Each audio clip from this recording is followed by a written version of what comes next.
नमस्कार. मी गीताली विनायक मंदाकिनी. मिळून साऱ्याजणी मासिकाची मी संपादक आहे. मिळून साऱ्याजणी मासिकाने विद्याबाळ अध्यासन प्रकल्प 2 हाती घेतला आहे आणि त्यामध्ये स्त्री चळवळ आणि मी या विषयावर विविध क्षेत्रातल्या लोकांशी आपण गप्पा मारतो. आज आपल्याकडे आपली मैत्रीण आली आहे, करुणा गोखले. नमस्कार करुणा. नमस्कार. करुणा ही एक मोठी अभ्यासक, संपादक, नंतर लेखक, कार्यकर्ती अशी कोण कोण आहे. तर तिचा एकूण सगळ्या जगण्याचा प्रवास आपण समजून घेऊया. तर करुणा, मला सांग की स्त्री चळवळ तुझ्या आयुष्यात प्रथम कधी आली? अगदी सक्रिय स्वरूपात म्हटलंस तर साधारण वयाच्या 28व्या वर्षी वगैरे शी आली असेल. वाचनाबंध आली अर्थातच. मी the second sex Simone de बुवाचं वाचलं आणि ते वाचतानाच मला असं वाटलं की हे आता मराठीत आलं पाहिजे. बरं. म्हणजे आपण असं म्हणूया की सक्रिय सहभागाचं ते बीज होतं. पण अर्थात चळवळ लहानपणापासून ती पोचतच होती, कारण की घरात स्त्री मासिक येत होतं आणि आई ते वाचत होती अर्थातच. आणि मी सुद्धा अगदी 5वी-6वी पासून मला आठवतंय की जे मिळेल ते मी वाचायचे. त्यामुळे साधारणपणे स्त्री चळवळीचा विचारांचा काय मार्ग आहे, काय दिशा ती घेतीये त्याची जाणीव होत होती. पण मला इथे एक सांगावंसं वाटेल की माझ्या लहानपणापासूनच ना मला स्त्री पुरुष विषमता कधी जाणवली नाही. त्याचा अर्थातच श्रेय आई आणि वडिलांना आहे. ते काही खूप आई उच्च शिक्षित होती असंही नाही, ज्येष्ठ मध्यम वर्गातच होतो. पण वडील कॉलेजमध्ये शिक्षक होते आणि आईला वाचनाची खूप आवड होती आणि वडिलांनाही होती. आई म्हणजे नाव काय सांग, कारण आपण आई म्हणजे आईसारखं म्हणतो. आई म्हणजे विमल देव आणि वडील माझे विष्णू देव. ते कॉलेजमध्ये इकॉनॉमिक्स शिकवायचे पडऱ्यांना तालुक्याच्या. आणि आई काही वर्ष बालक मंदिर चालवत होती आणि मग नंतर तिने घर चालवायचं म्हणजे स्वतःचं बालक मंदिर नाही, त्या संस्थेचं होतं आणि तिथे नोकरी करत होती. पण मला असं वाटतं ते मूलतःच समतावादी असावे. म्हणजे असं खूप काहीतरी चर्चा केल्या आहेत, खूप वाचलंय, त्याच्यामधनं त्यांनी त्यांची भूमिका केली असं काही नसावं तरी. पण मूलतः समतावादी होते आणि त्यामुळे घरात असं खाणं पिणं शिक्षण संधी अशा कुठच्याच बाबतीत मुलगा मुलगी हा भेद नव्हता. तुला काय बहीण? मला 2 मोठे भाऊ, 1 मोठी बहीण आणि मी सगळ्यात लहान. आणि त्यामुळे तशा स्त्री पुरुष विषमतेचा कधी मला अनुभव लहानपणी आलेला नाहीये. म्हणजे खाण्यापिण्याच्या बाबतीत किंवा शिक्षणाच्या संधी किंवा संस्कारांमध्ये सुद्धा मुलगी कसं परक्याचं धन आहे असं म्हटलं जातं किंवा तुला सासरी गेल्यावर असं होईल असं म्हटलं जातं नकळत. आणि म्हणजे मग आपलं लग्न होणारच आहे, आपल्याला मुलं होणारच आहे असे नकळत संस्कार मुलींवरती होतात आई वडिलांच्या बोलण्यातनं. किंवा पैसा साठवायचा तर आता मुलीचं लग्न व्हायचं वगैरे असं. तर अशा काहीच चर्चा असे काहीच उद्गार माझ्या कानावरती पडले नाही. आणि तुम्ही शिका, पुढे जा, स्वतःच्या पायावर राहा, तुला सगळं आलं पाहिजे. म्हणजे 6वीत असतानाच माझ्या वडिलांनी मला जवळच्याच बँकेमध्ये चेक भरायला पाठवलं होतं आणि मी इतकी मूर्ख की मी थेट मॅनेजरकडे गेले होते, मला चेक भरायचा आहे असं. आणि त्यामुळे तुम्ही लग्नच केलं पाहिजे, तुम्ही याच वयात लग्न केलं पाहिजे, तुम्हाला आता मुलं झाली पाहिजे असं कुठलंच काही सक्ती आमच्यावरती नव्हतं. म्हणजे मुलगी म्हणून तुम्ही हे केलंच पाहिजे असंही नव्हतं आणि मुलगी आहात म्हणून तुम्हाला हे करता नाही येणार असंही संस्कार आमच्या नाही. एक मात्र मला सांगायला आवडेल की असं जरी असलं ना तरी आता मागे वळून बघताना मागे वळून बघताना लक्षात येतं की ज्या हिरिरीने आईने मला आणि माझ्या बहिणीला स्वयंपाक करायला लावला त्या हिरिरीने तो माझ्या भावांना नाही करायला लावला. पण हे मुलींचं काम आहे, मुलांनी केर नाही काढायचा, मुलांनी भांडी नाही घासायची असे पण संस्कार नाही.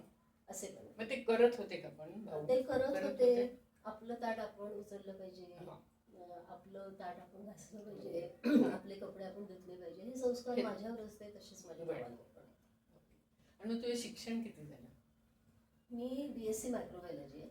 त्याचवेळी मी रशियन भाषा शिकत होते आणि मग काहीतरी मला माझी बुद्धी फिरली आणि मी सायन्सकडनं आर्ट्सकडे गेले.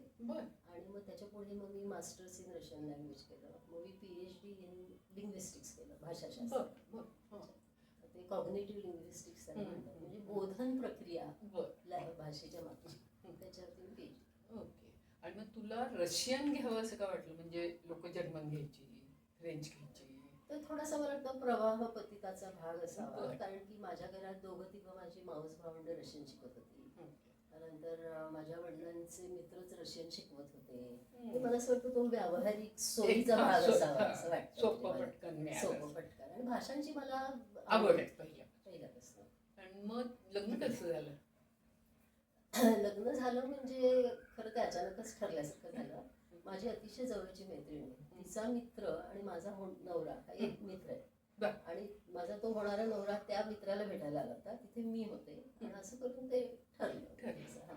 तुमचं तुम्ही ठरवलं? आमचं आम्ही ठरवलं. आई वडिलांचा काही तसा सहभाग त्याच्यामध्ये नव्हता, पण आई वडिलांचा हट्टाघराच नसायचा. विरोधही नव्हता. नाही, विरोध तर नव्हताच नव्हता, पण आम्हाला न सांगता का केलं, आम्हाला विचारण्याच्या आधीच हो का म्हणालीस वगैरे असा कुठलाच हट्टाग्रह नव्हता.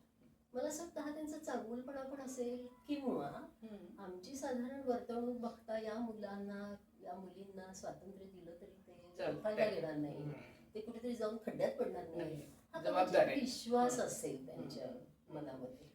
पण एक मात्र खरं की आम्हाला सारखी आई वडिलांची परवानगी नाही घ्यावी लागली, सारखं कानावर नाही घालावं लागलं. मी तर SSC झाल्यापासून बाहेर राहते, त्यामुळे प्रत्येक छोटा मोठा निर्णय तुझ्या बहिणी आणि तू, म्हणजे अशासाठी मी विचारते की तू स्त्रीमुक्ती चळवळीत आली आणि दोघी बहिणी तुझ्या काय पद्धतीने, म्हणजे चळवळीकडे कसं बघतात का, त्या अर्थांच्या पारंपरिक आहेत, भाऊकच बघतात? एकच बहीण आहे मला, दोन मोठे भाऊ, त्यानंतर बहीण आणि मग मी. सक्रिय तिघांपैकी कोणीच नाही, पण घरी सारखा वाद घालावा लागलाय, माझं म्हणणं त्यांना पटवून द्यावं लागलंय, असं कधी झालं नाही. म्हणजे मला असं वाटतं कुटुंबातच कुठेतरी समतावाद, समन्यायवाद असावाच. भाऊ सुद्धा आता थोडंफार महासागर पितृत्व असल्यामुळे थोडस त्या भावांमध्ये उतरलं असेल, कदाचित माझ्या वडिलांमध्ये पण उतरलं असेल, पण आम्हा बहिणींना त्याची झळ नाही पोचली. आणि बहीण काही अशी सक्रिय नाही स्त्री चळवळी, पण संपूर्ण घरातच स्त्री चळवळीला एक समर्थन आहे. आणि नवऱ्याचं तर आहेच, नवऱ्याचं समर्थन आहे, सहकार्य आहे. आणि मी म्हटलं तसं काय अगदी आमचं म्हणजे जुही चावला आणि आमिर खान सारखं पटतंय असं कोणाचंच नसतं, पण महत्वाच्या प्रकल्पांमध्ये त्याचा सहभाग असतो. किंवा बायको आहे म्हणून हे केलंच पाहिजे, बाईच्या जातीने केलं पाहिजे, बाईच्या जातीने हा वाक्प्रयोग माझ्या माहेरी पण कधी नव्हता आणि नवऱ्याकडनं अगदी अगदी. मी त्या बाबतीत नेहमी म्हणते की आम्हाला आर्थिक अडचणी खूप आल्या, पण आम्हाला आमचं बालपण भावनिकदृष्ट्या आणि वैचारिक दृष्ट्या संपन्न झालं. त्याच्यात आणखीन एक गोष्ट अशी आहे की म्हणजे ही कदाचित स्त्री चळवळीशी संबंधित नसेल, पण एक कष्टाळूपणा, कुठच्याही कामाची लाज न वाटणं, किंवा हाती जे काम घेतलं आहे ते पूर्ण करणं, चांगल्या पद्धतीने पूर्ण करणं, ते कसं करायचं हे शिकून घेणं, हे सगळे संस्कार आई वडिलांनी मुद्दाम समोर बसवून नाही घेतले, पण त्यांच्या स्वतःच्या वागण्यातनं सतत दिसायचे. त्यामुळे ते एक मोठं संचित त्यांनी दिलं असं मला. मग तू नोकरी केलीस का? मी नोकरी अगदी शिकताना करत होते. मी म्हटलं तसं मी आर्थिकदृष्ट्या तशी अतिशय कनिष्ठ मध्यमवर्गातली आहे, आणि मला असं वाटायचं की आई वडिलांची ओढाताण मला दिसत. त्यामुळे आमचं तसं मोठं कुटुंब होतं आणि वडील एकटे कमावणार होते नंतर, त्यामुळे मग मी शिकवणे घ्यायचे. मग कुठेतरी बहिणीच्या भावाकडे, तो डॉक्टर आहे म्हणून रिसेप्शनिस्ट म्हणून काम वगैरे, हे सगळं पुण्यात असं म्हणून मी केलं. आणि सांगायची गोष्ट म्हणजे माझ्या आईवडिलांना त्याच्यात कधी कमीपणा नाही वाटला. म्हणजे माझ्या आईवडिलांना उलट अभिमान होता की आपली मुलगी ही शिक्षणासाठी कष्ट करते आणि कष्ट करून शिकते. यात त्यांनी त्यांच्या स्वतःच्या प्रतिष्ठेचा प्रश्न नाही केला. माझी मोठी बहीण खूप सुंदर कपडे शिवायची, तर ती कपडे शिवत दुकानांमध्ये फ्रॉक्स तयार करून रेडीमेड विकायची आणि मग शिकायची. पण याच्यामध्ये आई वडिलांना अभिमान होता. हेही मला असं वाटतं आता मोठं झाल्यावर असं वाटतं की खूप महत्वाचं होतं. त्यांनी जर तो प्रतिष्ठेचा प्रश्न केला असता, आणि मग नवऱ्याचा जॉब कसा होता आणि त्याच्या जॉबनुसार तू काही हे करायला लागलं तुला स्वतःच तडजोडी? मी खरं सांगू का, नवऱ्यानी माझ्यासाठी काही तडजोडी केल्या आणि त्याच्या जॉबमुळे मी पण काही तडजोडी केल्या. म्हणजे तिथे अगदी फिट्टमफाट किंवा आपण म्हणू समता. माझं लग्न झालं त्यावेळी माझा नवरा ऑलरेडी पीएचडी करायला अमेरिकेत गेला होता, कॅनडात गेला होता. आणि मलाही तिथेच पीएचडी साठी ऍडमिशन मिळाली, पण ती वेगळ्या युनिव्हर्सिटीत होती. आणि आम्हाला दोघांना वेगळं राहणं आर्थिकदृष्ट्या परवडणार नव्हतं. तर काहीतरी तुटपुंज्या आम्हाला स्कॉलरशिप्स होत्या. तर त्यांनी त्याचं एका गावातलं 1.5 वर्ष झालेलं काम त्याच्यावर पाणी सोडलं आणि तो माझ्या गावी आला. कारण की माझ्या विषयातलं पीएचडी त्याच गावात होतं, त्याच्या पीएचडीच्या गावात ऑप्शन नव्हता. तर तो ते 1.5 वर्षाचं सगळं काम सोडून तो इकडे माझ्याकडे आला. आणि त्याचं नाव काय सांग? हा, उदय गोखले. उदय गोखले. आणि तो औषध निर्मिती शास्त्रामध्ये पीएचडी आहे. आणि तो माझा विद्यार्थी आणि तो तुझा विद्यार्थी आहे, तो तुझा विद्यार्थी आहे. तो तुला अहो जाऊ म्हणतो आणि मी तुला अरे अगं हे आपलं भगिनी भाव आहे. हे हा चळवळीतला. Yes yes yes. त्यामुळे त्याच्याकडनं संपूर्ण सहकार्य मिळालं. मला असं वाटतं की हे खूप महत्वाचं आहे की समोरच्या व्यक्तीला, ती बायको असो किंवा पुरुष असो, काहीतरी म्हणायचं आहे, काहीतरी करायचं आहे, एखाद्या उपक्रमाचं महत्व वाटत आहे, तो उपक्रम आपल्याला पटो न पटो किंवा जमो न जमो त्याच्यात यथाशक्ती सहभाग देणं, प्रोत्साहन देणं हे खूप गरजेचं आहे. चांगल्या शांत सहजीवनासाठी अतिशय. तर तडजोडी काय सगळ्यांनाच करायला लागतात, पण तरी सुद्धा हे हा मूलाधार आहे मला असं. आणि मग तू चळवळीकडे खुद्द सक्रिय कार्यकर्ती म्हणून कशी वळली? ते मी भारतात आल्यानंतर झालं. की भारतात आल्यानंतर मला किती वर्ष तू कॅनडात मी होती? 5-6 वर्ष. तुला तिथे कल्चरली काही खूप फरक जाणवला असं काही झालं? कारण तशी तू फलटणची लोअर इन्कम ग्रुप मधली, मग तू पुण्यात आलेली, म्हणजे कमत शिकत होती आणि तू गेलीस एकदम कॅनडाला. तेव्हा लग्न झालेलं होतं. तिथे गेल्यावर आमचं लग्न झालं. तुमचं तुम्हीच लग्न ठरलं होतं पण आमचं झालं. त्याचाही काही कोणी भावनिक केला issue नाही. केला नाही माझ्या आईवडिलांनी. मला असं वाटतं खूप वेळेला वैचारिक अथवा परिस्थितीतून सुद्धा लोक असं करतात ना की ठीक आहे त्यांचं होतंय ना, चाललंय, म्हणजे उदाहरणार्थ आता आर्थिक परिस्थिती, त्याच्यातून त्यांनी तिथे केलंय ना, आधी ठरवलं होतं, आपण बघितलं, इट्स ओके, असं पण होतं ना. म्हणजे समंजसपणा मला असं वाटतं मुळात परिस्थितीने असायला पण त्यांना शिकवलं असेल, मुळातही होता हा. की आपण कुठला तरी हट्टाग्रह केला आणि त्याचा मुलांना त्रास झाला तर असाही कुठेतरी एक विचार होता. पण मग लग्न कसं केलं? लग्न रजिस्टर्ड केलं आम्ही तिथे. आणि मग तिथे मित्रमैत्रिणी होते? काही नव्हते, कारण की मी जाऊन 15-20 दिवस झाले होते. म्हणजे तुम्ही गेला आणि लगेच लग्न? हो, जे काय होते ते माझ्या नवऱ्याच्या 1.5-2 वर्षाच्या ओळखीचे होते. ते सगळे मोठे होते म्हणजे आम्ही अगदीच लहान. त्यामुळे त्यांना भयंकर उत्साह होता, कारण त्यांच्या कॅनडातल्या जीवनात पहिल्यांदाच असं काही लग्न लावण्याचा अनुभव मिळत होता. त्यामुळे सगळे नटून छान आले होते. त्यांनी उत्साहाने काहीतरी केलं होतं. पण सांगायची गोष्ट म्हणजे त्या दिवशी पण मी एक पदार्थ केला. अरे वा, तो कुठला? मटारची उसळ होती. माझ्या चांगलं लक्षात आहे. पण मला इतका संकोच वाटत होता की आपल्या लग्नाला सगळेजण आपण काहीच करतो, म्हणून मी त्या दिवशी स्वतः मटारची उसळ घेऊन गेलो होतो. मी खरं सांगू का, तिथल्या परिस्थितीत खूप काय फरक होता किंवा सांस्कृतिक सामाजिक त्याचा अभ्यास करायला मला फारसा वेळच नाही मिळाला, कारण की पीएचडीचा इतका अभ्यास नाही. पण शॉक असं काही झाले का? म्हणजे असे काही प्रसंग आठवत आहेत की अरे बापरे इथे असं असतं होय, अशा पद्धतीने कधी वाटलं का माहिती होतं ते? नाही, माहिती नव्हतं, पण काय झालं की आम्ही सगळेच आमचा वावरच मुळात सगळे पीएचडी करणाऱ्या विद्यार्थ्यांमध्ये होता. त्यातले खूपसे भारतीय होते, काही अभारतीय सुद्धा होते. पण आमचा विश्वास सगळं कोर्सवर, परीक्षा, एमडी परीक्षा, अरे मग त्याला नापास केलंय, अरे त्याला डिप्लोमा केलंय, अरे त्याला स्कॉलरशिप मिळाली, अशा चांगल्या वाईट कथांमध्ये आम्ही इतके गुरफटलेलो होतो की कनेडियन समाजाच्या धारणा वगैरे या सगळ्या गोष्टी कडे लक्ष द्यायला वेळच नव्हता अजिबातच. कारण की शिकवावं पण लागायचं, मला टीचिंग असिस्टंट शिकवतो, त्यामुळे शिकवावं पण लागायचं, त्याची तयारी. आणि मग माझा तो मराठी किंवा भारतीय ऍक्सेंट, आणि मग त्यांचा तो कनेडियन ऍक्सेंट, मग त्यात त्यांना रशियन शिकवायचं, सगळंच माझं अगदीच खूपच तिरपागड होतं. त्यामुळे मी त्याच्यातच बिझी असायचे. पण एक मात्र मला तिथे जाणवलं की माझे जो पीएचडी सुपरवायझर होते तिथले, त्या डिपार्टमेंटचे, तर त्यांना माझे विचार खूप काय म्हणायचं, ज्याला फेमिनिस्ट म्हणतो त्यावेळी काही मी सक्रिय नव्हते चळवळीत. मी सिमोन दि बोआज वाचायला सुरुवात केली होती. पण त्याला वाटायचं, मला असं वाटतं की माझ्यात उपजतच स्त्रीवाद होता. म्हणजे मी आडनाव बदललेलं नव्हतं, आणि एकदा त्यांना माझ्याशी काहीतरी तातडीने संपर्क करणं आवश्यक होतं आणि ते माझं डिरेक्टरी नाव शोधत होते. पण मग डिरेक्टर सापडलं इन नाही. फोन हा माझ्या नवऱ्याच्या नावाने, कारण तो आधीपासून गेला हो, होता. हो. मग तो म्हणाला तू आडनाव बदल गई हो, तुझं, हो. असं ते अगदी वैतागून म्हणाले होते. पण त्यांना माझे विचार हे बऱ्यापैकी फेमिनिस्ट वाटायचे आणि त्यांना त्याचं आश्चर्यही वाटायचं, कारण की बरं. भारताविषयीची जी काय प्रतिमा होती कल्पना. त्यांची, त्याच्यापेक्षा माझे विचार काहीतरी वेगळे आहेत असं त्यांना ते जाणवायचं. त्यातून मी नास्तिक पण होते आणि ते स्वतः चर्च क्वायरचे गाणे होते. फार अतिशय गोड माणूस होता, सज्जन माणूस होता, पण मला जाणवायचं की त्याला सगळ्या माझ्या धारणा बघून जरा आश्चर्य वाटतं. भारतीय असून असं त्याला वाटतं असेल, in a way. आणि म्हणजे तिथे तुमची तशी सहजीवनाला सुरुवात झाली, म्हणजे रोजच्या त्याच्यामुळे तिथे मला वाटतं हे स्वयंपाक करणे, घरकाम करणे हे खूप नॅचरल होतं का दोघांनी मिळून करणे, का तुम्ही घर नव्हतं मांडलं? नाही, घर मांडलंच होतं आम्ही. छोटंसं घर होतं आमचं, 1 BHK, स्टुडंट्सना जेवढं परवडेल तेवढा होता. पण त्याच्याही घरी माझ्या सासरी सुद्धा पुरुषांनी कामं करायची नाही वगैरे असले काही संस्कार नव्हते अजिबात. त्यामुळे ते नैसर्गिक होतं आणि ते केलं नसतं तर एकाचीच कोणाची तरी PhD झाली असते, दुसऱ्याची झालीच नसती, हेही तेवढंच खरं आहे.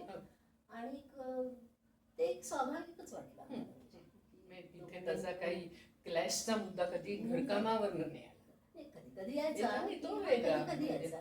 थोडीशी सवलत घ्यायची सवय असते ना आपल्याकडे पुरुषांना. जाऊ दे, भांडी पडली दिसतंय पण जाऊ दे, करुणा आली की असं.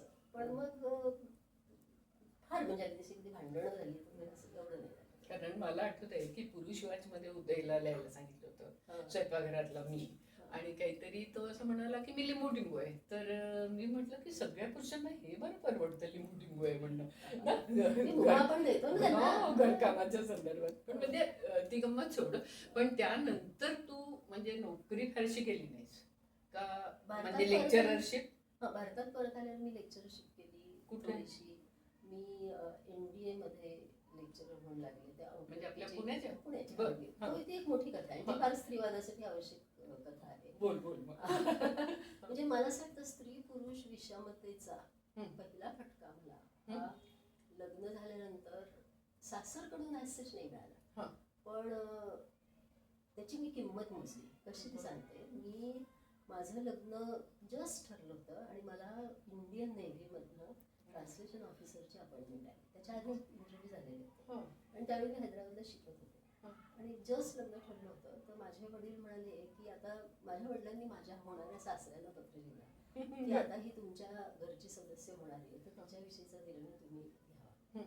तो मला पहिला फटका होता.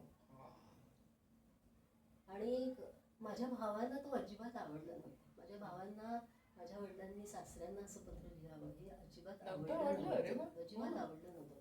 भाऊ म्हणाला की तिने इतक्या मेहनतीने तो इंटरव्ह्यू खूप छान झाला तिचा, इंडियन नेव्हीमध्ये तिला ऑफिसरची नोकरी मिळते तर तिला करू द्या ना, तिला अपॉइंटमेंट लेटर तर पाठवा. तर त्या मला काही पत्र पाठवण्याआधीच माझ्या वडिलांनी माझ्या सासऱ्यांना पत्र पाठवलं आणि तो मला पहिला फटका होता की आपण कितीही समतावादी म्हटलं ना तरी कुठेतरी काहीतरी म्हणजे आता हे वडिलांचं विश्लेषण काय करायचं की फुकाचा मोठेपणा द्यायचा का फुकाची नम्रता दाखवायची का काळजी मुलीची म्हणायचं. पण मुलीची काळजी कसली, कारण की इंडियन नेव्हीचं इतकं चांगलं ऑफिसरचं नोकरी होती.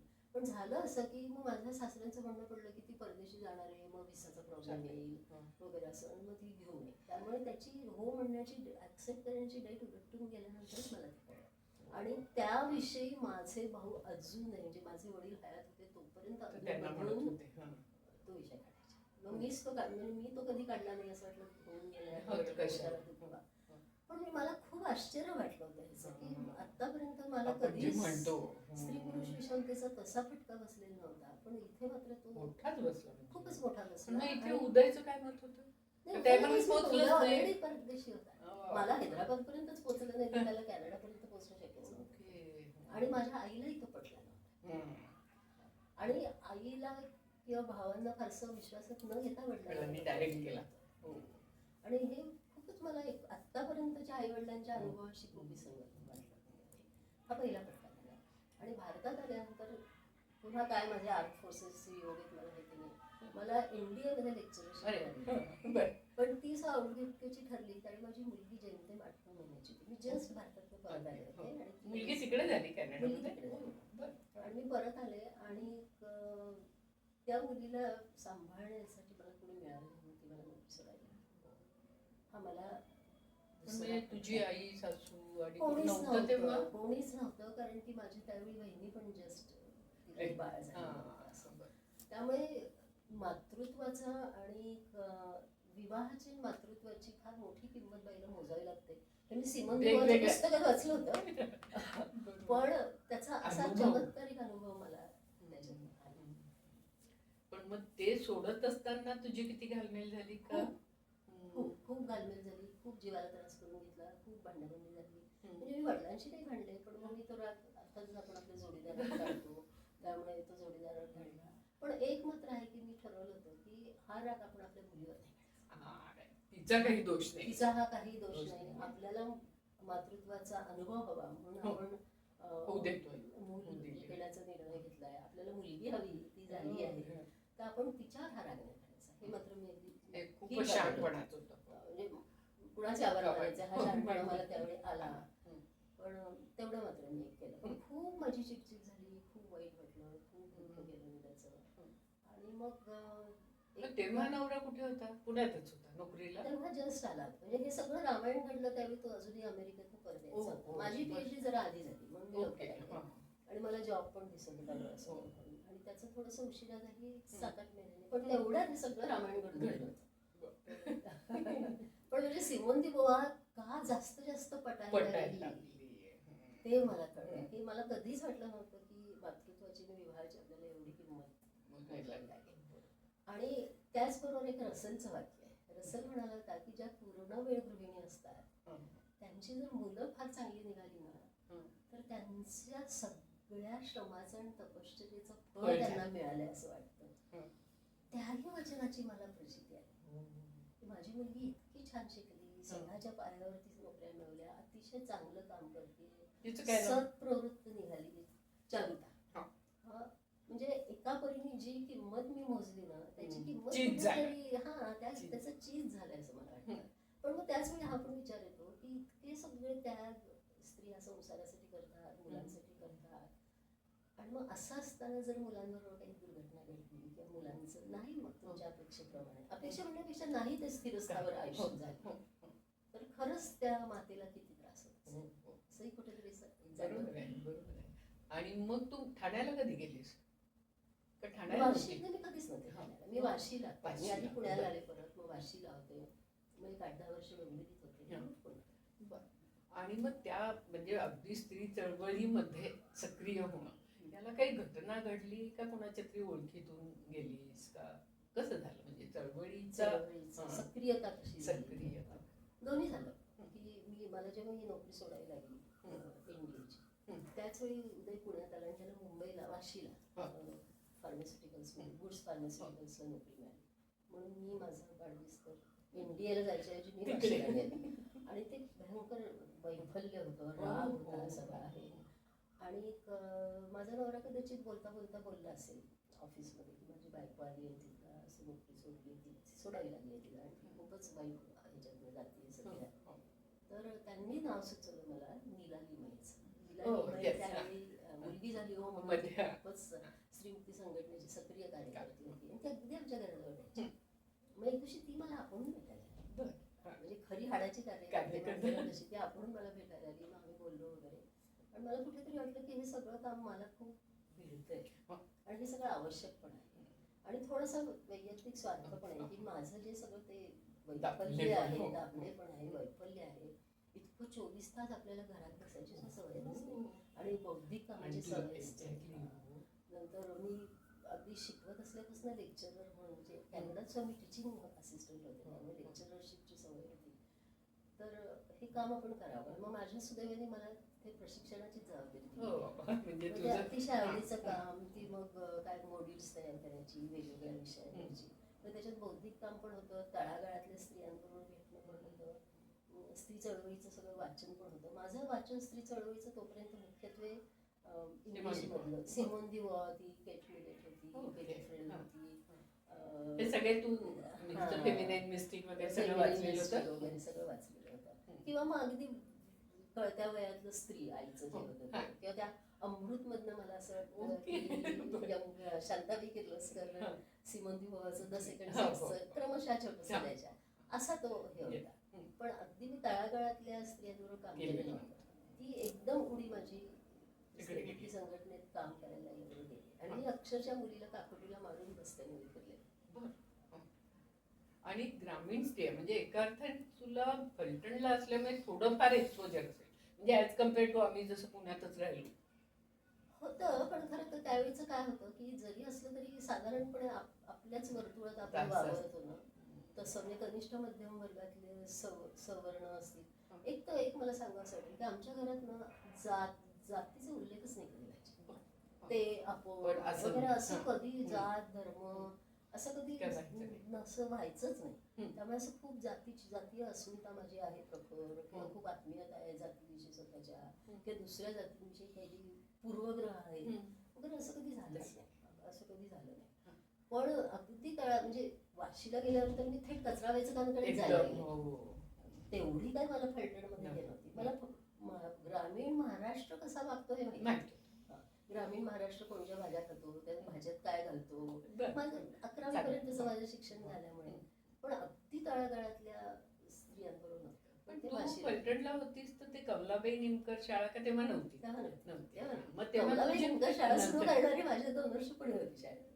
त्यामुळे त्यावेळी नव्हती. मग तुझी शाळा म्हणजे सरकारी शाळा का काय म्हणतात जिल्हा परिषद का काय? नाही, ती अनुदानित खाजगी शाळा. मग मुंबईला तुझे अनुभव कसे कसे तुला वाटत गेले म्हणजे वाशीला जेव्हा तू कचरा वेचकांमध्ये होती उदाहरणार्थ? कचरा वेचकांबरोबर मी जवळ 15 वर्ष काम केलं आणि म्हणजे त्याहून रंजलं गांजलेलं त्याहून हट्टबळ कोण असू शकणार आहे. डम्पिंग ग्राउंडवर मी जायचे. डम्पिंग ग्राउंडवरती खाली नुसती ताडपत्री आणि बाजूला असे ताडपत्रीच्या भिंती पत्रा किंवा वरती पण ताडपत्री अशा कुटुंबांमध्ये बसून मी त्या मुलांना शिकवायचे किंवा त्या बायकांचं काही बायकांबरोबर काम करायचे, त्यांचं ट्रेनिंग घ्यायचो आम्ही. त्यामुळे दारुण दारिद्र्य म्हणजे काय हे मी पाहिले आणि हे मी खूप वर्ष पाहिले. त्याच्यानंतर माझ्या आणि मग तर काय आम्ही कचरा वेचकांचे बचत गट बांधले. आम्ही म्हणजे स्त्री बचत गट बांधले. मग त्यांचं ट्रेनिंग, त्यांना जीवनावश्यक ट्रेनिंग द्यायचं, मग त्यांच्या मुलांना शाळांमध्ये घालायचं. असं प्रचंड काम स्त्रीमुक्ती संघटनेने केलं. म्हणजे त्याच्यात अमोल केरकर सारख्या अनेक आमच्या कार्यकर्ते आहेत की ज्यांनी आपापल्या ऑफिसेस मधल्या स्त्रियांना इन्व्हॉल्व केलं, देणग्या देऊन 700-800 मुलींना शाळेत घातलं. त्यातल्या कित्येक मुली पदवीधर झाल्या, अगदी पदवीधर झाल्या.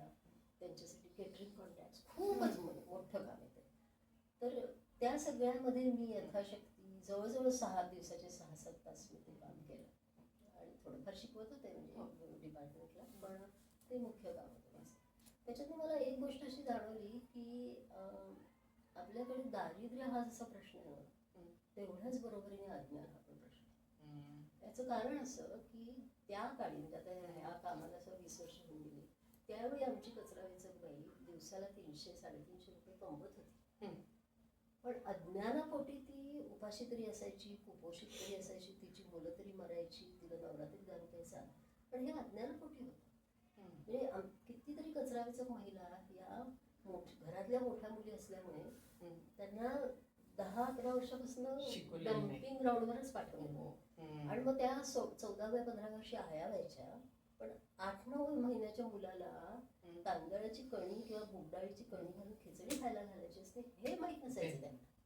म्हणजे अज्ञान हे सर्व पातळीचं अज्ञान होतं. म्हणजे किमान जीवनावश्यक जी काही माहिती असते ना ती सुद्धा नव्हती. आणि हे मी कशाच्या आधारे म्हणते की आम्ही जेव्हा जीवनावश्यक ट्रेनिंग द्यायचो, प्रशिक्षण द्यायचो त्याला, तर त्यावेळी कितीतरी अशा महिला कचरा वेचत राहिला, अशा 1.25 वर्षाचं मूल, 1.5 वर्षाचं मूल आणि पुरचुंडीमध्ये वडापाव पेपरमध्ये बांधलेला आणि तोच त्या खाऊ घालायचे. मग सगळ्यात आधी मला हे मी जेव्हा 2 ट्रेनिंग्समध्ये पाहिलं, 17-20 दिवसाचं ट्रेनिंग असायचं. पहिल्या सत्रात बघितलं, दुसऱ्या सत्रात बघितलं. मग मी आधी खिचडी कशी करायची हे शिकायला, मग आधी बालखाद्य काय असतं हे सांगायला. म्हणजे अज्ञान हे नुसतं साक्षरतेच्या संबंधित पारंपरिक ज्ञान जे आपण म्हणतो म्हणजे त्यांचं असं झालं असेल का की या कचरा वेचक बऱ्याचशा स्थलांतरित आहेत. म्हणजे त्यांच्यामुळे त्यांचे आई वडील कुठतरीच राहिले की आईने जे एक ट्रेनिंग द्यायचं. म्हणजे असं जे पारंपरिक असतं ना तिथलं ते ज्ञान तिथे कुठतरी तुटलं आणि इथे कोणी त्या पद्धतीने दिलं नाही. असं सुद्धा असणार ना, कारण आपण बाईचं जे म्हणतो की एक उपजत शहाणपण असतं, उपजत काहीतरी किंवा ते परंपरेतून आलेलं असतं आणि काहीतरी ते करत असतात म्हणजे सर्व्हायव्हलसाठी. तर तिथे यांचा हा सांधा तुटल्यामुळे पण असं झालं. आणि कुटुंबातली जी मोठी मुलगी आहे ना तिचं असं झालं हो. की तिने कमवायला कचऱ्याला जायचं, कारण की ती दिवसाला 300-400 रुपये कमवून आणते. धाकट्या बहिणीचं नाही असं झालं. शिक्षण दिलं नाही, धाकट्या बहिणींना पण शाळेत नाही घातलं, पण त्यांना स्वयंपाक शिकवला. म्हणजे मोठी मुलगी आहे जी डंबिंगरांवर जाऊ शकते, 11-12 वर्षाची आहे, 5-6 तास फिरू शकते उन्हात, तिला तिकडे पैसे कमवायला घातलं. आणि इकडे जी त्याच्याहून थोडीशी लहान आहे, 10-11 वर्षाची आहे, तिला चपात्या करायला शिकवल्या. त्यामुळे त्या मुलींना बाहेरचा गंध नाही आणि या मोठ्या मुलीला घरातला गंध नाही. आणि प्रचंड पुरुष प्रधानता ती किती असावी ह्याची कल्पना मला असं वाटतं पांढरपेशा मध्यमवर्गीयाला येणारच नाही. कारण की मुलगा 5 वर्षाचा असला तरी घरातल्या सगळ्या भांड्यांवर त्या 5 वर्षाच्या मुलाचं नाव. नवऱ्याचं नाहीये, पण नवऱ्याचं नाही, मुलाचं नाव.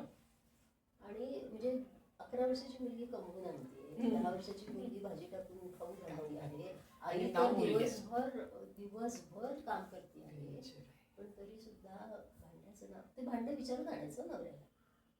आणि नवऱ्याला मुलाचं नाव वाटलेलं चालतं, म्हणजे ते भांडं घासायचं पण बाईनीच, त्याच्यातला स्वयंपाक पण बाईनीच करायचा, पण भांड्यावर नाव त्या 5 वर्षाच्या मुलाचं. तो 5 वर्षाचा मुलगा 7 वर्षाचा झाला की बहिणीवर रोग करायला, हे सगळं माझं आहे. मला एवढी पुरुष प्रधानता जर सिनेमात दाखवली असती ना तर मला ती अतिशय वाटली असती, पण ती मी प्रत्यक्षात तिथे पाहिली. मग हा मुलगा 8वी-9वीत गेला की आईला मारायला दादागिरी, बहिणीला तर मारतो, पण आईला पण मारतो. आई मला मोबाईल द्या, आई म्हणते ना आंघोळ कर, 10 रुपये दे, मग आंघोळ करतो. असं आयांचा इमोशनल ब्लॅकमेल ही मुलं करतात. आणि एक बहीण जर हुशार असेल, स्त्रीमुक्ती संघटनेच्या मदतीने 10वीत तरी नाही, मी 8वीत नापास झाले ना, बहिणीला 10वीला बसून द्यायचं. आणि हीच मुलं लग्नाची झाली की मुलगी जर 12वी झालेली असली किंवा 12वीला बसलेली असली तर तिला नाही बसू द्यायचं. मी 10वी नापास आहे. पण मग याच्या विरोधात किती तुमचं ट्रेनिंग असायचं? आम्ही मुलांशी पण बोलायचो, आम्ही हे जे स्त्रियांचं ट्रेनिंग घ्यायचो, त्याच्यात अनेक जीवनावश्यक कौशल्य, मग तिथे अगदी रेशन कार्ड कसं काढायचं इथपासून ते घरातलं स्वयंपाक किंवा घरातलं अंदाजपत्र, तुमच्याकडे जर इतके पैसे येत असतील तर त्या एवढ्या पैशातच तुम्ही कसं चांगलं खा वगैरे वगैरे. तर त्याच्यात मग आम्ही सगळ्यात शेवटी घरातले मोठे मुलगे आणि नवरे अशांना बोलायचो. पण एका दिवसाच्या 2 दिवसाच्या आणि काय, कारण की जे काय बोलायचं ते सगळं त्यांना नाही, ते सगळं त्यांना गैरसोयीच होतं ना. पण बायकांना तुम्ही सांगणार की नाही म्हणजे की हे कसं चुकीचं आहे वगैरे, त्याच्यामुळे त्या त्यांच्या लेवलला कितपत संघर्ष करत होत्या, म्हणजे की नवऱ्याच्या दारूच्या संदर्भात, मारहाणीच्या संदर्भात किंवा मुलग्याच्या संदर्भात, की मुलीला पुढे जाऊ देणं, समजा शिकत असली ती तर असं त्या एखादीला यश यायचं. मी असं म्हणणार नाही की सगळ्या लोकांचं, कारण की शेवटी काय आहे, आमच्याकडे त्या 7-8 तासच असणार. आमच्याबरोबर त्या बचत गट चालवतात आणि मग वर्षानुवर्ष आमच्या मिटिंग्सला येतात वगैरे, हे जरी सगळं असलं तर शेवटी संध्याकाळी घरी जाऊन त्यांना त्यांच्याशीच हे करायचं असतं. त्यामुळे थोडंफार फरक पडायचा नाही असं नाही, किंवा अगदी प्रत्येकच पुरुष मारतो असंही नसेल, असं पण नसायचं. काही पुरुष समंजस होते, काही पुरुष म्हणायचे ताई आमचं चुकलं, किंवा काही पुरुष तर काही मुलगी आमच्याकडे यायची, काही मुलगी आमच्याकडे यायची, ताई माझ्या बहिणीचं लग्न लावते आई, मला काही ते लग्न नाही तर तुम्ही जरा मध्ये पडा, असं पण असायचं. मी सांगू का, तो सगळा असा इंद्रधनुष्याचा बरोबर, म्हणजे एवढं वैविध्य पण आहे आपल्याकडे, मुख्य व्यक्तिगत सुद्धा व्यक्तिगत आहे. त्या व्यक्तिगत पातळीवरच्या काय अडचणी, काय मर्यादा असतात त्या आपल्याला ऑफिसमध्ये बसून कळत नाही. पण तरी आता 20-25 वर्षामध्ये ऍव्हरेज वाढलं का? म्हणजे पूर्वी असं असेल 100 4-5 जणी, मग ते आता 10 झाल्या, 15, असं वाढताना वाटतंय मला असं दिसत आहे. मला तर नेहमी असं वाटतं की मिलिंद बोकील जसं म्हणाले होते की स्त्री चळवळ ही एक महत्वाची चळवळ आहे की जिला स्वतःची यशाच्या खुणा दिसतात.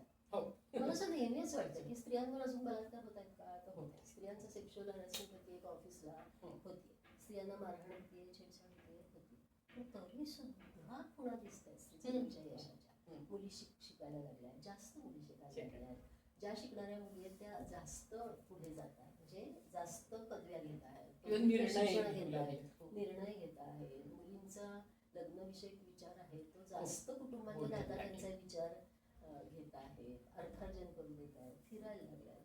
हे निश्चित परिणाम झाला आहे. म्हणजे आता अगदी आपल्या घरात म्हणजे माझ्या घरामध्ये आता 2 मदतनीस स्त्रिया आहेत. एक आईला सांभाळायला येते आणि एक आमच्या घरी वर्षापासून स्वयंपाकाचं काम करते, सगळं बाकी घरातली मदत करते. तर तिला एक मोठी मुलगी आहे आणि एक मुलगा आहे. तर ती मुलगी 21 वर्षाची आहे, पण तिला खेळण्यात खूप रस आहे. तर या माझ्या बाईंनी 6वी-7वी पासून तिला एका उस्तादाकडे पाठवत असं, आणि तो उस्ताद जो आहार लिहून देईल ना, तो आहार त्या तिचा करतात. आठवड्यातनं एकदा इतकी अंडी, इतकं दूध, इतका सुकामेवा, इतकं प्रोटीन, इतकं सोयाबीन, असं सगळं त्या पाहतात. आणि जेव्हा तिने प्रेमविवाह ठरवला त्यावेळी त्यांनी तिच्या सासरच्यांना सांगितलं की ही अजून लहान आहे, तिला आम्हाला पोलीस ऑफिसर करायची आहे, त्यामुळे आम्ही इतर लग्न नाही करू. आणि तरी ते लग्न झालं, पण त्यांनी सांगितलं की सासरच्यांनी नाही सपोर्ट केलं तर सगळे अकॅडमीचे पैसे आम्ही भरून पोलीस होतो. हा फरक नक्की पडला. आणि चळवळींमध्ये सुद्धा मुद्दे बदलत गेले का असं तुला वाटतं? म्हणजे चळवळीकडे आज तू कसं बघते? खूपच मोठा प्रश्न आहे, पण तरी त्यातल्या करते. हे मुद्दे बदलत घेतलेत म्हणजे तो हिंसेचा मुद्दा आहे, तो सारखा राहतोच. तो अडकलाय अजून बलात्कार आणि ह्याच्यामध्ये अडकलाय. अरे पण ते होत आहेत म्हणून आम्ही अडकलोय ना, कुणाला तरी ते दखल घ्यावीच लागेल. पण मुद्दे बदललेत म्हणजे जास्त व्यापक पण झाले, वैश्विकतेशी आपण जोडून घेतलेलं आहे. तिथून आपण प्रेरणा पण घेतोय आणि तिथले प्रश्न पण आपल्याला घ्यायला लागले. पर्यावरणाशी आता आपण खूप जोडून घेतोय. स्त्री आणि पर्यावरण हा तर केवढा मोठा अभ्यासाचा विषय आहे आणि तो खरं तर स्त्रियांनी मुख्यत्वे खूप पुढे नेला आहे. नंतर स्त्री चळवळीचं कुठे काय चुकलं असेल, कुठे आपण कमी पडलो, कुठल्या मुद्द्यावरती आता भर देणं बंद केलं पाहिजे, हे सगळ्याचं एक भान आपल्याला आलेलं आहे. किंवा इव्हन स्त्री मुक्तीवाद म्हणजे नक्की काय ह्याच्याविषयीची स्पष्टता ती प्रत्येक बाईची वेगळी असते आणि आपण म्हणतोय बहुआयामी. तर त्याचंही भान आपल्याला आलेलं आहे. थोडंसं कुठेतरी आपल्याला हे पण भान आलेलं आहे. ते आता पाश्चिमात्य स्त्रीवादी साहित्यातनं आलं आहे का आपलं स्वतःचं ते शहाणपण आहे माहिती नाही मला, की पुरुषाची प्रत्येकच गोष्ट बरोबर आणि अनुकरणीय असते असं नाही, याचं भान आपल्याला.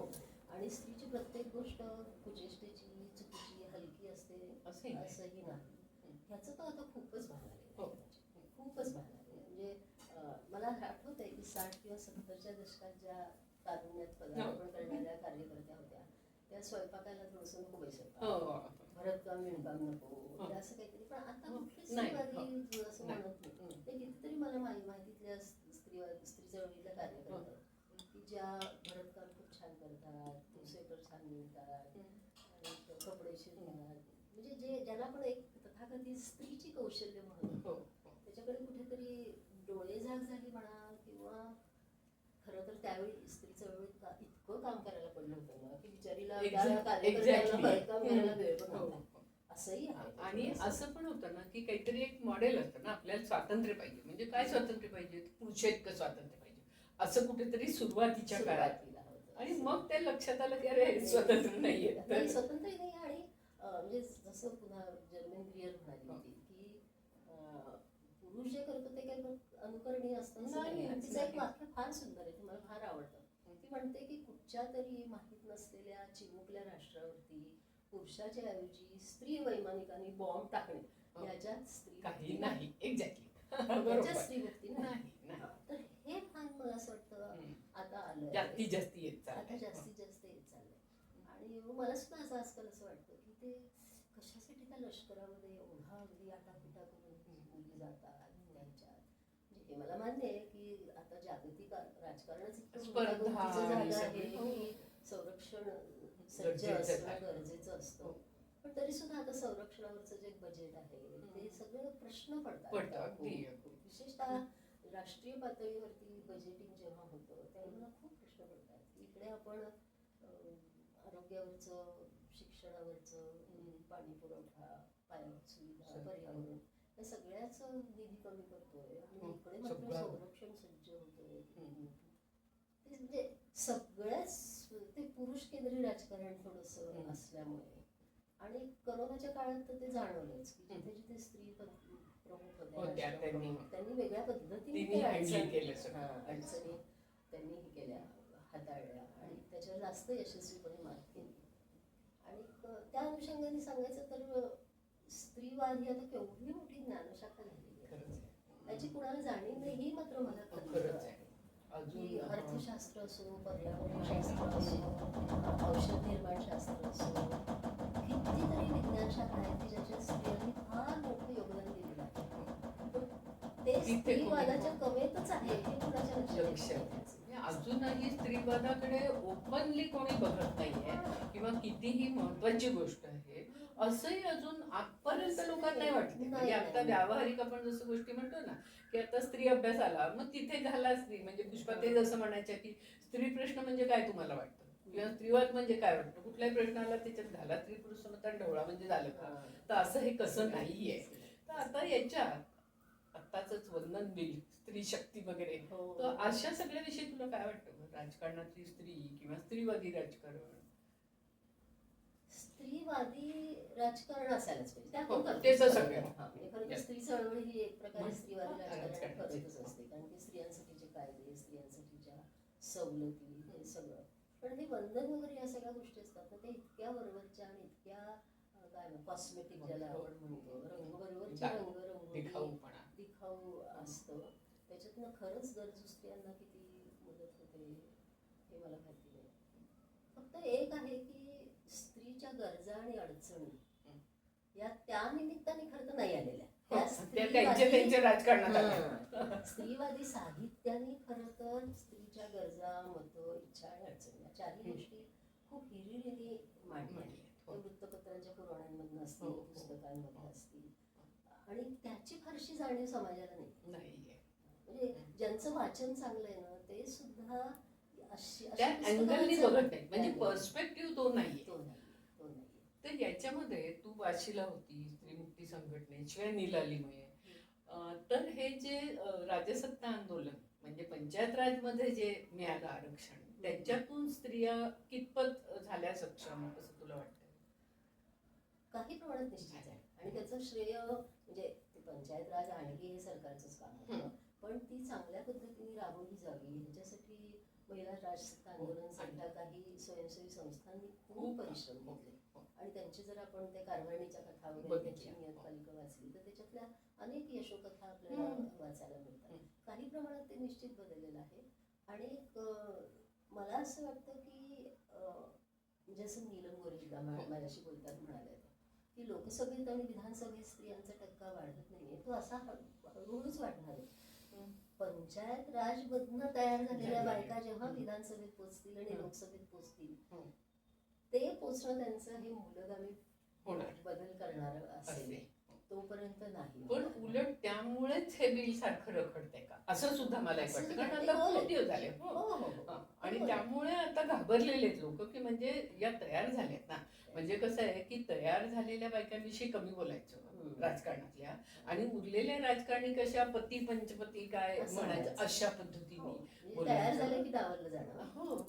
आणि ते समोर पण न आणणं, म्हणजे म्हणताना सारखं म्हणणं की काही नाही नवऱ्याच्या म्हणजे सयाजीराव आहेत त्या, तर तसं नाहीये खरं, म्हणजे तसं नाहीये. पण हे पुरुषी राजकारण आहे, त्याच्यामुळे हे पुरुषी राजकारण विधानसभा आणि लोकसभामध्ये राखीव जागा न मिळणं यासाठी ते खूप वापरत आहेत. म्हणजे सतत असं नाही तसं करत करत ते कसं पुढे जाईल. बरोबर, एवढी मोठी झाली आणि त्याच्या जोडीला पुन्हा तुम्ही मतदारसंघाची फेररचना,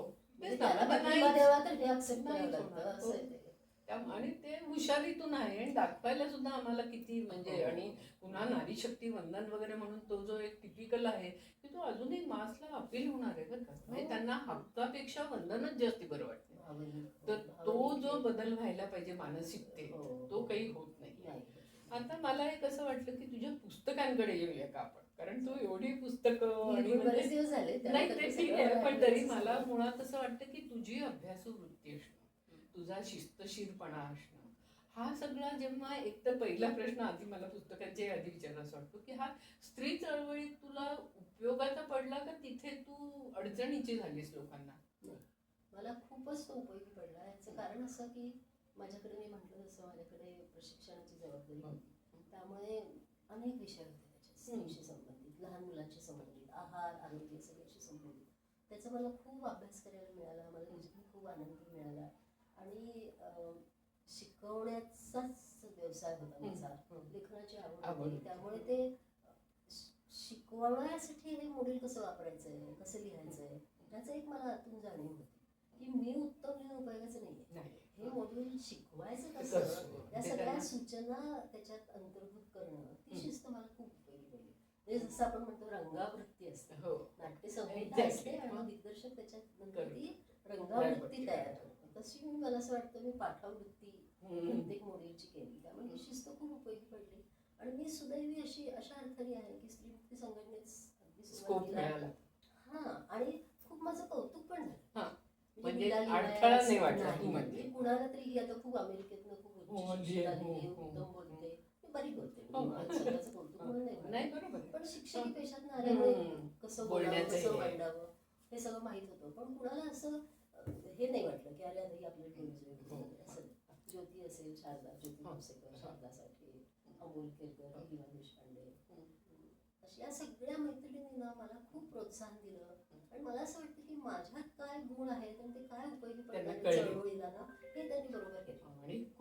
आणि त्यांनी मला तसं त्या योग्य पद्धतीने कामाला लावलं. म्हणजे तुला गीता चांगलं येतं, तू आता टेबलच उचल असं नाही म्हणत. टेबल उचलणं काही वाईट नाही, त्यामुळे मला असं नाही त्रास झाला. पण मग आता हे कार्यकर्ता असणं, लेखक असणं, अभ्यासक असणं, अनुवादक आहेस तू, तर याच्यातलं तुला सर्वात अगदी असं आपल्या जवळचं असं काही वाटतं का? सगळे छान, म्हणजे आईला मुलं सगळी सारखी ज्या तरी म्हटलं जातं तसं वाटतं? आवडतात मला सगळ्याच आवडतात. मुळात मला ना विचार करून काहीतरी पैलू काही जाणवत आहेत का कुठच्याही मुद्द्याचे, ही सगळी प्रक्रियाच खूप आवडते. मग ते लिखाणात येईल नाही येणार, ते माझ्या सत्रामध्ये येईल नाही येणार, हा मुद्दा वेगळा. स्वतःला एनरिच करणं, किंवा एनरिच करणं असं नाही, माझी ती मला असं वाटतं विरंगुळा पण येतो. मला एखादी गोष्ट काही दिसली ना तर त्याचं काय असं काय असू शकेल असं सारखं विचार करणं, ते कदाचित कुतूहल आहे, पैलू शोधून काढणं, ते कदाचित चुकीचे असतील पैलू मला सापडलेले, किंवा माझं विश्लेषण कदाचित चुकीचं असेल, पण ती प्रक्रिया मला आवडते. आणि मला लेखनाचा कंटाळा नाही. खूप लोक खूप छान काम करतात, त्यांना लेखनाचा खूप कंटाळा. म्हणजे संपादक म्हणून मला ते फार मोठं दुःखच आहे बघ. त्याच्यामुळे म्हणजे संपादकीय दुःख आहे. तर तू मला असं सांग की पहिलं पुस्तक म्हणजे एकूण तुझी पुस्तकं कुठली, मग पहिलं कुठलं, मग त्याची प्रोसेस कशी आहे? सगळ्यात पहिलं म्हणजे मी अनुवाद केला होता. अगदीच फारच मागे जायचं ना तर मी अलेक्झांडर सोल्झेनित्झिन, जो रशियन लेखक आहे, त्याला आपण सोल्झेनित्झिन म्हणतो, माझं रशियन उच्चार सोल्झेनित्झिन. तर त्याचं कॅन्सर वॉर्ड नावाची खूप गाजलेली कादंबरी. तर त्या कॅन्सर वॉर्डमधल्या एका प्रकरणाचा मी अनुवाद रशियनमध्ये केला होता. आणि मी तो इथे अनिल किणीकर ब्रह्म नावाच्या मासिकामध्ये तो त्यांनीच, म्हणजे त्यांचा पण आहे, त्यांनी मी तिथे असतानाच, अमेरिकेत असतानाच मी तो करून पाठवला होता आणि त्यांनी तो छापला होता. म्हणजे ते माझं खरं तर पहिलं छापील अनुवाद. त्याच्यानंतर मी नाव घेण्यासारखं म्हणजे बर्ट्रंड रसेलचं द कॉन्क्वेस्ट ऑफ हॅपीनेस, त्याचं मी सुखी माणसाचं संग्राम अनुवाद केला. त्याचा खूप उपयोग झाला लोकांना असं मला पण. मला आनंद नाडकर्णींचा एकदा फोन आला होता की मी माझ्या बऱ्याच पेशंट्सना ते पुस्तक देतो. म्हटलं ही रसेलची महती, माझी महती नाही आहे, पण मला आनंद झाला की चला आपण काही काम केलं त्याचा उपयोग होतो. त्याच्यानंतर द सेकंड सिक्स्थ ते मात्र एवढं मोठं काम. मग ते तू काम कर म्हणजे चळवळीत काम करत असता चालू होतं का कुठल्या काळात? त्याची थोडीशी दुःखद घटना अशी आहे की मी चळवळीत काम करत होते, कचऱ्याचं काम होतं. आणि मग मी 1.5 वर्ष खूप आजारी होते पोटाच्या विकाराने, आणि मला कुठे घरच सोडता येत नव्हतं. त्यावेळी मी तो अनुवाद केला. आणि आपण स्त्री चळवळीत काही सक्रिय सहभाग देत नाही याची एक खंत होती, ती त्या खंतीवर मात करण्याचं योगदान आहे. ते झालं पण त्याच्यामुळे आजारी पडल्यामुळे ते झालं. पण मग ते करत असता असता तुला जसं मगाशी तू म्हणालीस कसं कसं रिव्हील होत गेलं, कारण ते आपण बायबलच म्हणतो सेकंड सेक्स म्हणजे स्त्री चळवळीचं. 2-3 गोष्टी आहेत की मी सतत एक विचार करायचे त्यावेळी सेकंड सेक्स करताना. मुलगी लहान होती, बऱ्याच वेळा आई वडील माझ्याकडे असायचे, का कधी सासू सासरे असायचे, आणि नवरा सारखा टूरवर असायचा, तर पहाटे उठून मी ते करायचे. अशी काहीतरी सकाळी 4:30ला वगैरे उठून 4:30 ते 6 ते काम करायचं आणि मग नंतर मुलीला उठवणं, ते बाकीच्या गोष्टी, सगळं ते सगळ्या प्रपंचाच्या गोष्टी करायच्या. आणि मला नेहमी विचारायचा की मी जिचं अनुवाद करते ती अविवाहित, तिला मुलबाळ मुलीला नाही, ती हॉटेलात राहिली, आयुष्यभर ती हॉटेलात राहिली, घरकामात नको वेळ जायला नको, आणि ती आसक्तीच नव्हती तिला. आणि उगीच मग त्या प्रपंचात अडकायचं, मग जोडीदाराचं शर्ट धुवा आणि त्याच्याकडून शर्टला इस्त्री करा वगैरे असं ती विनोदात गेली. पण म्हणजे तिला ते घरकामाचं फार तिटकारा होता सगळा. आणि मी तिचा अनुवाद करते आहे म्हणजे कुठल्या परिस्थितीत आहे, मला नोकरी सोडावी लागली होती, ती ताजी जखम होती, अर्थार्जनाची, म्हणजे आपण अर्थार्जन करतो ह्याचं तिला प्रचंड हे होतं, केलंच पाहिजे. आणि मी मात्र अर्थार्जन सोडावं लागलेली, प्रपंचात प्रचंड गुरफटलेली, आणि मला तो विरोधाभास गमतीशीर वाटायचा. आणि मग हे पण वाटायचं की अरे ती फ्रान्समधली अशी बऱ्यापैकी सुखवस्तू घरातली, स्वतःला जसा आवडतो तसा जीवनक्रम निवडलेली, आणि माझ्यावर मात्र परिस्थितीने असे बरेच काय म्हणायचं अप्रिय निर्णय घ्यायला लागलेले, घरकामात गुरफटलेली, आणि तरी मी तिच्या ह्याच्याशी तादात्म्य करू शकते. मी कचरा वेचकांबरोबर काम करते, आणि सिमोन दी बोवाल जे नात्यांमध्ये म्हणते ते माझ्या कचरा वेचक भगिनींना पण लागू पडते.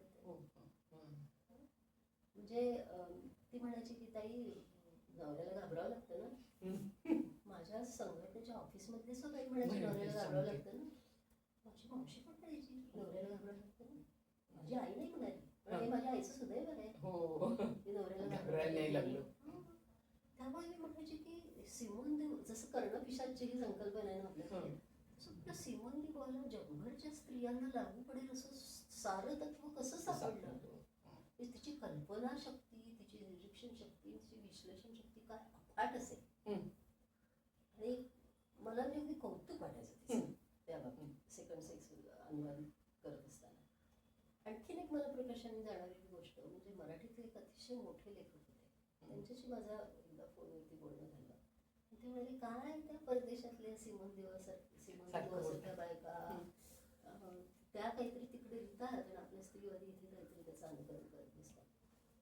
मी त्यावेळी अनुवाद करण्याच्या प्रक्रियेत होते, त्यामुळे मला इतका धक्का बसला की मराठीतला एक अतिशय प्रतिष्ठित लेखक आहे, आणि त्याने असं म्हणालं, आणि तो स्वतः ग्रामीण भागात लहानाचा मोठा झालेला लेखक आहे, तरी त्याला असं वाटावं. मला त्याचं खूप आश्चर्य वाटलं, मला खूप त्याचं थोडंसं वैषम्य पण वाटलं की आपला समाज एखाद्या लेखकाला इतकं मोठा करतो. म्हणजे ते लेखक म्हणून चांगलेच आहेत, मी स्वतः त्यांचं सगळं साहित्य वाचलेलं आहे, पण इतका मोठा लेखक असून सुद्धा मग त्याला इतकं का मर्यादित दाखवलं.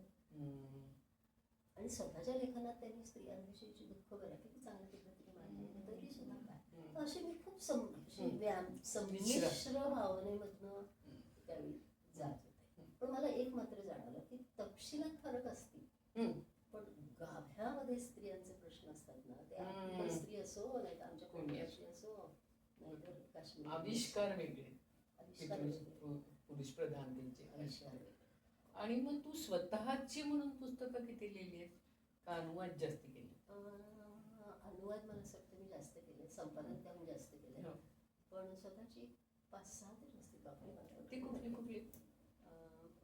बाई माणूस लिहिलं, बाई माणूस लिहिलं, आणि त्याची कथा अशी आहे थोडीशी की मी जर्मन ब्रियरवरती कालनिर्णयामध्ये दिवाळी अंकात एक लेख लिहिला, म्हणजे मला तुझ्या साळगावकरांनी सांगितलं जर्मन ब्रियरवरती.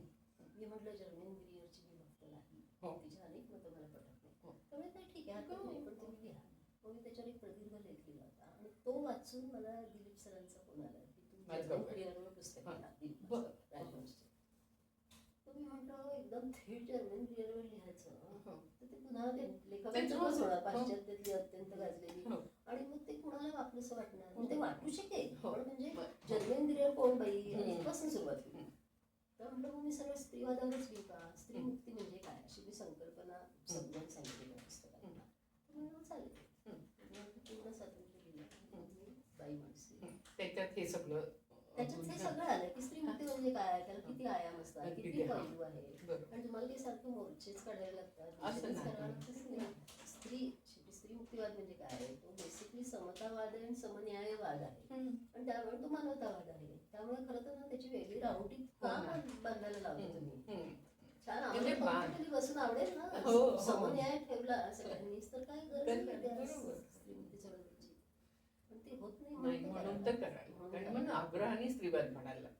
म्हणजे लोक आपल्याला ते मानवतावादाकडे ढकलायला बघतायत जास्ती की कशाला नाही, अजूनही ते म्हणायला पाहिजे की सारं सतत. आणि मग दुसरं पुस्तक दुसरं पुस्तक मला असं वाटतं मी चालता बोलता माणूस लिहिला. तो माझ्या आवडीचा विषय की माणूस बोलायला का लागला. ओके.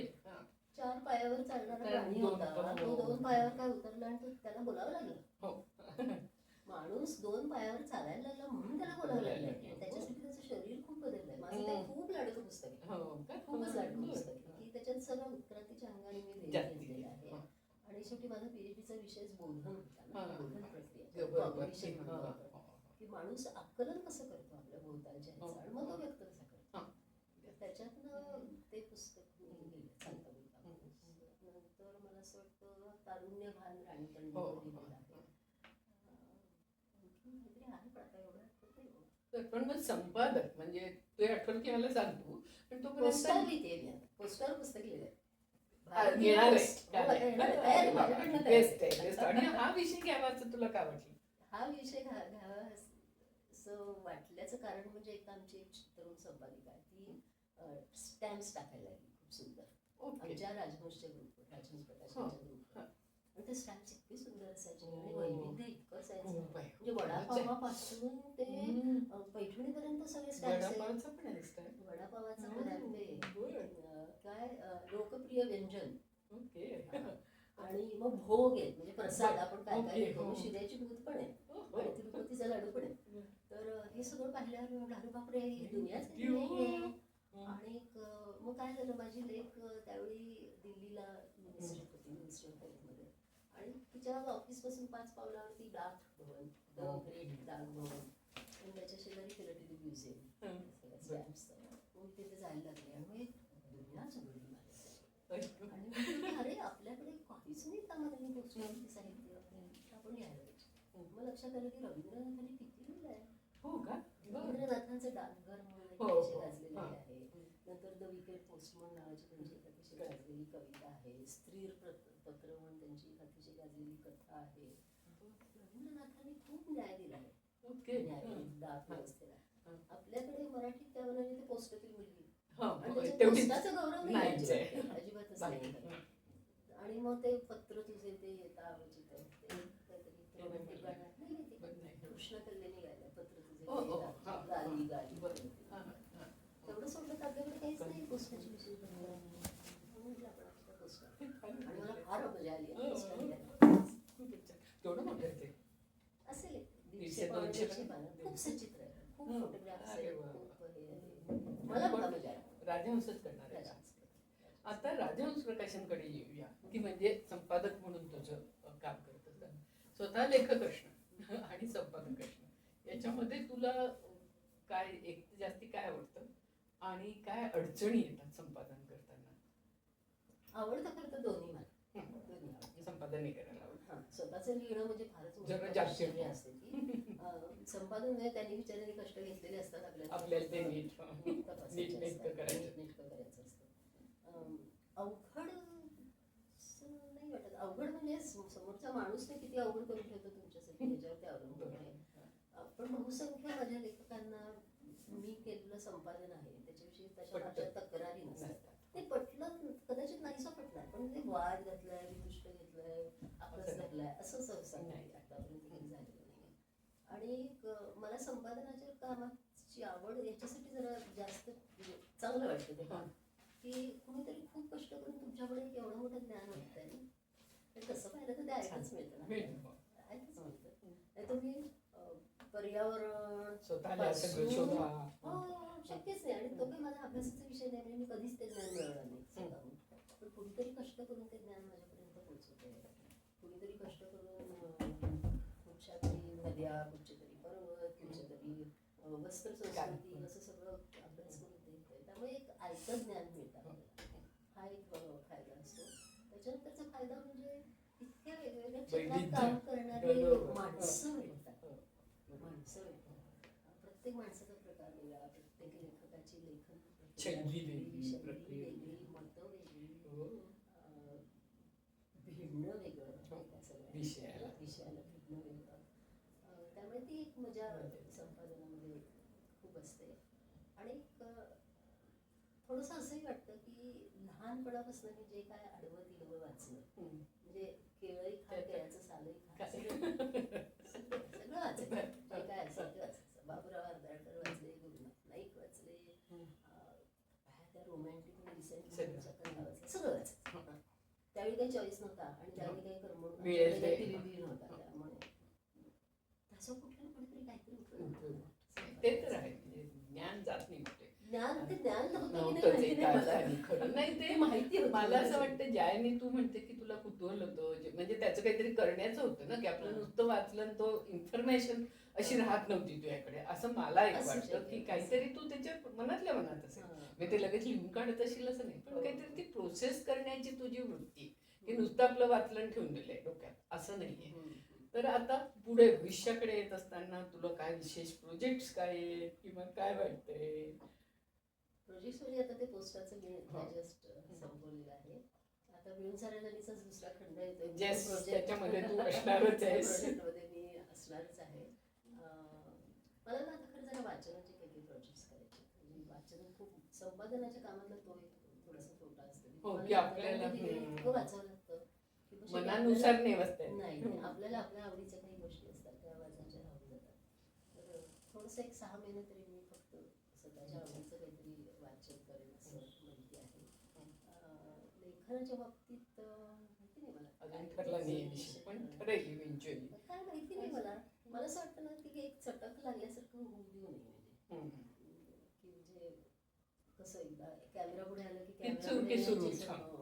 किंवा एखादी लेखमाला प्रसिद्ध झाली की असं वाटतं अरे आता लेखच प्रसिद्धच नाही आपल्या होते, तशी काही चटक नाही लागली. म्हणजे मनापासून काही भिडल्याशिवाय लिहू नये असं मला वाटतं. तो माझे बहुतेक सगळे विषय ते मला वाटलं की ते आले पाहिजे म्हणून मी ते केले. आलं पाहिजे, पोस्टाचं आलं पाहिजे, खात्याचं आलं पाहिजे.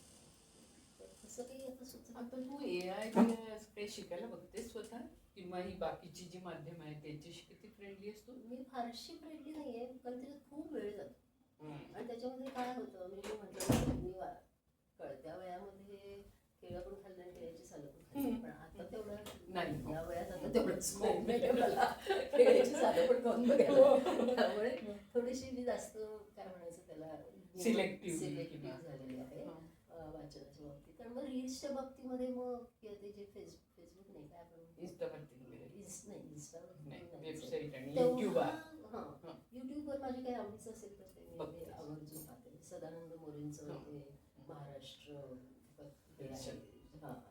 ते आवर्जून वाचते. किंवा इम्युनॉलॉजीवरचे पाकिस्तानी हे आहे सायंटिस्ट, त्याची इम्युनॉलॉजी माझा तो मूळ आवडीचा विषय तो आहे. त्याच्यावरचे काही सिरीज पाहते. विज्ञानावरचं काही महत्वाचं पाहते, किंवा युवल अथारांचं काही असेल महत्वाची. ते जुने सुद्धा काही वेळा नेहरूंची पहिली BBC मुलाखत ती मला इंटरेस्टिंग वाटते, मी पाहते. पण अदरवाईज मी फार वेळ त्याच्यावर घालत नाही. म्हणजे कतरिना कैफचं स्वयंपाकघर आजच्यात आपला खूप वेळ जातो, खूपच वेळ जातो, म्हणून ते काही मी करत नाही. मला थोडंसं ना आणि या सगळ्याच्या बाबतीत प्रॉब्लेम ऑफ प्लेंटी वाटायला लागला. जगभरचा इतका धबधबा आपल्या अंगावर पडतोय आणि शांतदान विचार करायला वेळ आपला मेंदू त्याला तयार नाही. जीवशास्त्रीय दृष्ट्या आपला मेंदू ते नाही हाताळू शकत. त्यामुळे मग मी आता जे आपल्याला आवडते तेच करायचं. इव्हन वाचनाच्या बाबतीत मला असं वाटतं अरे त्याने मी स्पॅनिश कादंबरी वाचली, आता ठीक आहे नाही वाचली, कारण की इतकं जग लिहितं झालंय, बोलतं झालंय, दाखवतं झालेलं आहे. आणि इतकं अगदी वैश्विक, आपण किती म्हटलं ना तरी इतकं वैश्विक पातळीवरचं अस्तित्व आपल्याला झेपतं का, हा मला तो प्रश्न पडत. इतकी लोक आपल्याला माहितीची असणं, इतक्या लोकांशी आपण कनेक्ट राहणं, सगळं आपल्याला झेपतंय का नाही झेपतंय, तोही विचार करायला पाहिजे. उत्क्रांत नाही झालेलं असं मला खूप जाणवायला लागलं. म्हणून जरा चळवळीच्या कन्सर्न मधनं तुला चळवळीविषयी काय करशील असं वाटतं भविष्यात? मला तरी असं वाटतं की मी आता कुठच्याही प्रकल्पावर नाही काम करत. कारण की कुठच्याही म्हणजे महिला संघटनाचे प्रकल्प मिळतात ते वाईटच असं मला म्हणायचं नाही, ते आवश्यकच आहे. म्हणजे म्युन्सिपल स्कूल्समध्ये काउन्सिलिंग वगैरे अशा. तर अशा प्रकल्पांमध्ये मी नाही आता सहभाग देणार. कारण की मला असं जे काही मी त्यांच्यासाठी करू शकेन असं वाटतं ते आता मी करून झालं बरेच वर्ष. त्यामुळे काही नवीन देऊ शकतात. आणि त्यामुळे दिलं तर मग लेखन वाचन किंवा तू जसं म्हणतेस की काही लेखनाचे प्रकल्प आहेत, तर तसं काहीतरी मी बौद्धिक हे जर माझा उपयोग झाला ह्याचा तर ते मी देईन. पण प्रकल्पांवरती आता काम करणं मी बंद करणार आहे. तसंही मला कुठेतरी असं वाटतं की हे माझं मत आहे, सगळ्यांना पटलंच पाहिजे असं नाही. की झालं आता मी किती वर्ष 35 वर्ष स्त्री चळवळीचं काम करते आहे, आता मी थांबलं पाहिजे. मला कुणी जर म्हटलं मला शिक्षणाच्या क्षेत्रात मी काम करतो, मला तुम्ही मदत करा, तर तिथे मी कागदाचे ताव कॉपी करायला तयार आहे. पण आता मी क्षेत्र बदललं पाहिजे असं मला की या क्षेत्रात तोच पण माझ्याकडनं काही नवीन मी काही देऊ शकेन स्त्री चळवळीला असं आता वाटत नाही. आणि स्त्री चळवळीचं स्वरूपही आता खूप बदललं आहे आणि त्याचं नेतृत्व आता तरुणांकडे तर घेतलंच पाहिजे. आणि त्याचं नेतृत्व आता परिघावरच्या वंचित दलित दुर्लक्षित समाजातल्या मुलामुलींकडे जातं पण आहे आणि चांगली गोष्ट आहे आणि जाऊ पण त्यावर आणि त्यांनी पुढे किंवा आम्ही चळवळीत आलो त्यावेळी आम्ही काय मोठ्या शिकून आणि प्रशिक्षित होऊन आलो होतो. आम्हाला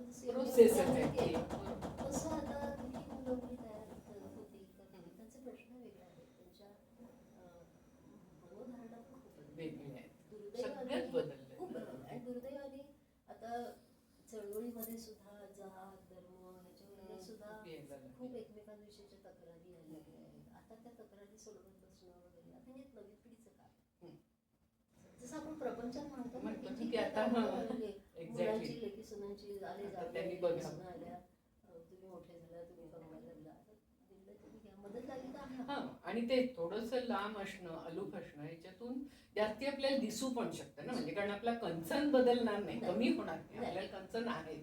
तर ती जी एक भूमिका आहे लांबून राहूनची हे करणं. म्हणून मी सगळ्या पदांचा पण राजीनामा दिला आहे. मी फक्त ज्याला दांडी म्हणायची 4 आण्याची सदस्य अशी आता मी स्त्री संघटनेची 24 रुपयाची सदस्य आहे. 2 रुपये. तर तुझ्या एकूण पुढच्या आयुष्याला खूप शुभेच्छा देते आणि संपादक म्हणून मी असं म्हणेन की तू लिहितच राहा. त्याच्यामुळे त्याला स्वतः मस्त वाटलं.